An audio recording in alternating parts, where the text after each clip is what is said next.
ಸ್ವಾತಿ ಮತ್ತು ಅವಳ ಸ್ನೇಹಿತರು ವಿಜಯ್ ಅವರ ಕ್ಲಾಸ್ಮೇಟ್ ಆಗಿದ್ರೂ ಏಕೆ ಈ ರೀತಿ ವರ್ತಿಸ್ತಾರೆ ಅಂತ ಗೊತ್ತಿಲ್ಲ. ಇಷ್ಟು ಜನರ ಮುಂದೆ ವಿಜಯನನ್ನು ಅವಮಾನ ಮಾಡಿದರು. ಎಲ್ಲರೂ ನೋಡಿದರೂ ನೋಡದ ರೀತಿ ಇರುತ್ತಿದ್ರು.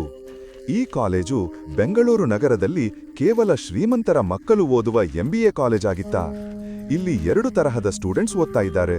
ಒಂದು, ವಿಜಯನಂತ್ರವರು ಓದಲು ಬಂದಿದ್ದಾರೆ.